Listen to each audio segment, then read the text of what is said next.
Aquella energía que existía cada que el lápiz y sus dedos se encontraban fue tal que nunca se pudo ir.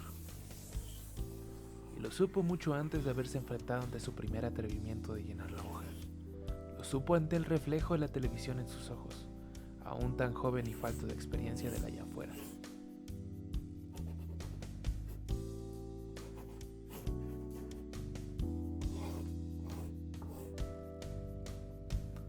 Presenciaba la vida recobrar la forma ante un lenguaje diferente, uno que partía del trazo, el grafito embadurnando el papel. Aquel nuevo lenguaje era fascinante.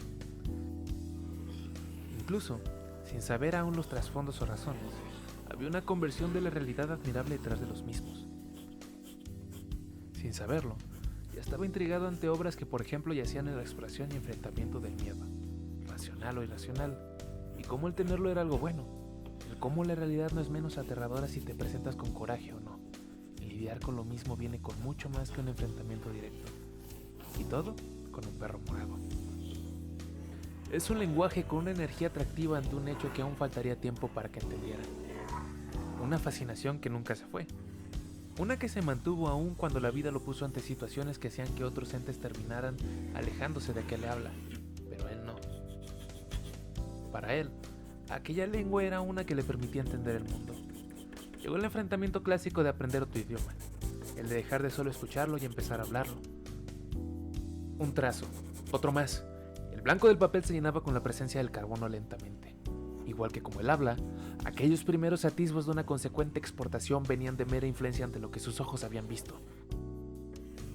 Visto proyectos que hablaban de cosas tan diferentes las unas de las otras, como por ejemplo, una exposición de la vida a través de una ingenua porífera anatómicamente incorrecta, hasta una abrumadoramente ácida parodia extendida en humor choqueante y grotesco de la mano de niños de primaria. Él empezó sin saberlo a retratar la realidad. Aquella expresión propia fue con el tiempo solidificándose. Su mente y alma crecían ante lo que veía y sentía en su vida que siempre pintó del común: escuela, amigos, relaciones y presencia meramente espectadora del cambio del mundo. Ese lenguaje, sin embargo, le permitía de un modo u otro ir sintiendo algo particular con lo que vivía. Su decisión de inclinarse ante la caricatura fue incluso una declaración de que ya estaba siendo puesto ante tal energía.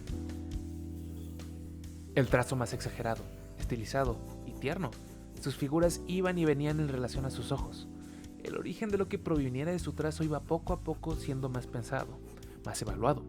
Se presentaba ante sí la enorme tarea de permitirse traducir el mundo ante aquel lenguaje. Traducir el mundo es un acto complicado, y ante él surgía el dilema que en su momento enfrentó igualmente a veteranos hablantes del idioma como Genndy Tartakovsky o Katsuhiro Otomo. ¿Por qué hablarlo? ¿Por qué conducirse por medio del dibujo? Fue eventual. Fue una respuesta que tomó su rato largo en ser respondida. Los grados pasaban, la gente y experiencias iban y venían, cada una a su ritmo, y la respuesta lentamente se iba formando. Su modo de ser es tan propio, tan enérgico, impresionable, acelerado, macro. Es su alma de una forma extraña, sanamente impertinente, despreocupada, jovial, joven. Una que no debía ningún porqué, mucho menos razones. Y fue aquello lo que lo explayó.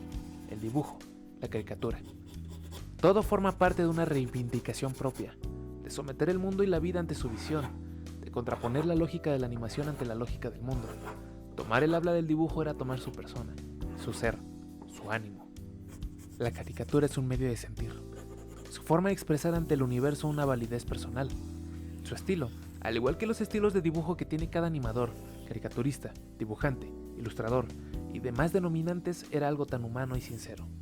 Su estilo era la representación de que creía en su forma de ver el mundo, en su forma de expresarse. Era creer en sí mismo. Aquel hablante del dibujo subyuga la realidad ante la caricatura, procesa la lógica del mundo y la regresa ante la lógica del dibujo. Los sketches, los doodles, los fanarts, ejercicios de colores y demás obras propias no responden ante una imposición meramente estética, ni ante la satisfacción del mundo exterior. Aquella decisión de cómo tomar su tiempo, tan originalmente mínima como lo era garabatear en las esquinas de los cuadernos, termina incluso en lo que es su vida. ¿Un cineasta? ¿Un animador? Antes que todo eso, un ser humano convencido de sí. Permitirse hablar la lengua del dibujo fue permitirse hablarle al mundo, a traducir todo lo que representaba su espíritu. Aquello más que un escape o una forma de digerir la vida, era simplemente su forma de sentirla. Humanamente permitirse sentir y permitirse expresar lo que siente como él lo siente, ante el mero trazo. Puede que eso incluso haya sido la inclinación que haya tomado su vida, su futuro, porque él decidió conectar consigo mismo.